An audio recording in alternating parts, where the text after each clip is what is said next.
She called from a random number, breathing hard, whispering my name like it was already too late. Why are movers at our house?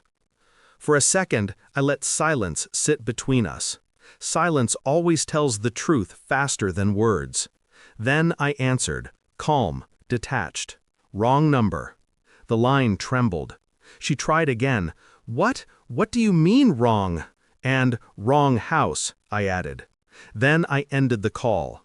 She didn't know it yet, but I wasn't talking about the movers. I was talking about us, and how everything she thought was stable had already shifted beneath her feet. The truth is, her panic wasn't surprising. It was earned. Long before the movers arrived, long before the challenge her friends whispered into her ear like poison, long before she tried to test the kind of loyalty she herself never had. It started 3 days earlier, with one stupid idea, one dare, one betrayal pretending to be a joke. She laughed when she first mentioned it. I still remember the sound, sharp, careless, rehearsed. My friend said I should delete your number for a week, she said, just to see if you'd notice. I didn't respond. She mistook my silence as annoyance. She didn't know it was calculation. Because her friends weren't testing me, they were testing her, and she failed before the game even began. The next morning, her phone stayed face down on the dining table. Notifications flipped upward like restless birds. Names I didn't recognize, numbers I'd never seen. A few she deleted the moment the screen lit. I watched everything without looking directly at anything. A small change in her perfume, a sudden need for late-night errands, a new password pattern she thought I didn't see. Nothing loud, nothing obvious, just enough to make the air feel wrong. So I did what I always do when something feels wrong. I went quiet. Inside, outside, everywhere. And I started collecting pieces. Her phone records, our home camera logs, a digital trail she didn't even realize she was leaving behind. Each piece I found didn't scream betrayal, it whispered it, softly, cruelly, enough to confirm the sinking feeling she thought she could hide with laughter and a stupid challenge. But I didn't confront her. I didn't shake her awake. I simply stepped out of the frame and watched her reveal herself. 3 days into her test, I checked the final gaps. The late-night calls, the muted ringtones, the contact saved under a woman's name that belonged to a man. Exactly the kind of man her friends adored and encouraged. I didn't feel anger, just distance, like I was observing a stranger living in my house. The truth hit when I saw them together. Not close enough to be caught, but close enough to confirm everything. I didn't interrupt. I didn't explode. I didn't demand explanations.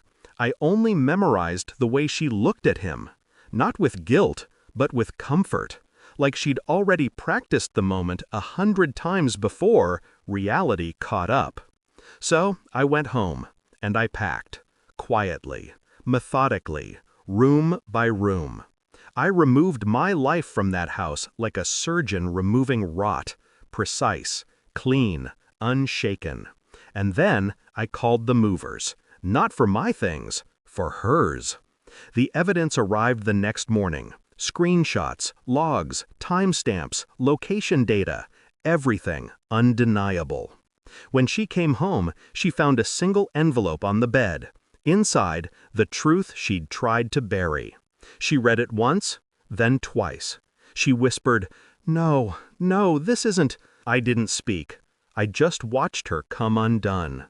Her face collapsed, her hands shook, her voice cracked, but I felt nothing.